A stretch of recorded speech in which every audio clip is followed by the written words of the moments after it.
প্রিয় ছাত্রছাত্রীরা কেমন আছো তোমরা সবাই? আশা করি সবাই ভালো আছো। আজকে আমরা আলোচনা করব ইউনিভার্সিটি অফ গৌড়বঙ্গ এর অন্তর্গত থার্ড সেমিস্টার বাংলা সাহিত্যের ইতিহাস থেকে পেপার কোড MDC3 এর সাজেশন নিয়ে। কাজেই ভিডিওটি স্কিপ না করে শেষ পর্যন্ত দেখো, তাহলেই তুমি বুঝতে পারবে থার্ড সেমিস্টারের কোন কোন প্রশ্নগুলো সব থেকে বেশি গুরুত্বপূর্ণ রয়েছে।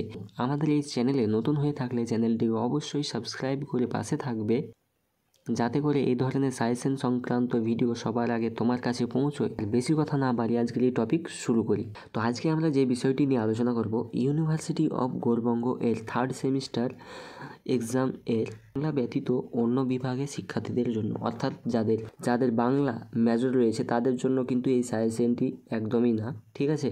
তো আজকে যে বিষয়টি নিয়ে আলোচনা হবে পেপার কোড MDC3 এর সাজেশন নিয়ে। দেখো, তোমাদের ফুল মার্কস থাকছে 40, সময় 2 ঘন্টা থাকছে, ঠিক আছে। তোমাদের টোটাল 8টি প্রশ্ন থাকবে, মাঝে তোমাদের 4টি প্রশ্নের উত্তর লিখতে হবে, ঠিক আছে। তোমাদের বাংলা সাহিত্যের ইতিহাস সিলেবাসটি কিন্তু বড় রয়েছে, সেক্ষেত্রে তোমাদের প্রশ্ন একটু বেশি হবে। এবং কোথাও বুঝতে অসুবিধা হলে অবশ্যই কমেন্ট করে জানাবে। তাছাড়া তোমাদের যে কোনো প্রশ্ন থেকে থাকলে অবশ্যই কমেন্ট করে জানাবে। এবং বাংলা সাহিত্যের ইতিহাস থেকে পেপার কোড MDC3 এর সাজেশন কোন কোন প্রশ্নগুলো রয়েছে সেগুলো দেখে নেব। এই প্রশ্নগুলো আমি বলছি না, তোমরা ভিডিওটি স্টপ করে স্ক্রিনশট নিয়ে নেবে বা খাতায় লিখে নেবে। প্রশ্নগুলো বললে ভিডিওর লেন্থ অনেক বড় হয়ে যাবে, ঠিক আছে।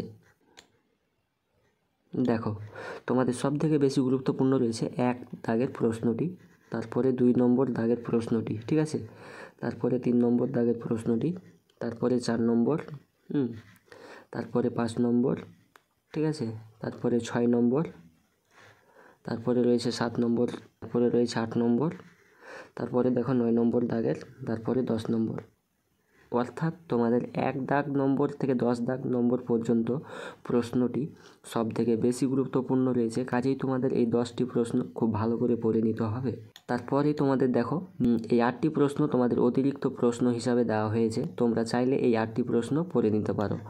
11 নম্বরের প্রশ্নটিও কিন্তু খুবই গুরুত্বপূর্ণ রয়েছে। 12 নম্বরের প্রশ্নটিও গুরুত্বপূর্ণ রয়েছে। 13 নম্বর প্রশ্নটিও গুরুত্বপূর্ণ রয়েছে। তারপরে 14 নম্বর প্রশ্নটি গুরুত্বপূর্ণ রয়েছে।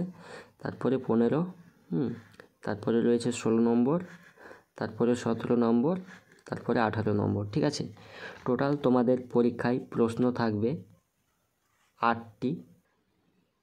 এছাড়াও তোমাদের যে কোনো প্রশ্ন থেকে থাকলে তা অবশ্যই কমেন্ট করে জানাও। এবং এই ভিডিও ডেসক্রিপশনে টেলিগ্রাম ও হোয়াটসঅ্যাপ চ্যানেল লিঙ্ক রয়েছে, সেখানে তোমরা অবশ্যই জয়েন করে নেবে। সেখানে অ্যান্সার PDF আকারে দেওয়া হয়। তো এই ছিল আজকের এই আপডেট। আমরা পরবর্তী ভিডিওতে পরবর্তী সাজেশন সংক্রান্ত ভিডিও নিয়ে আসবো।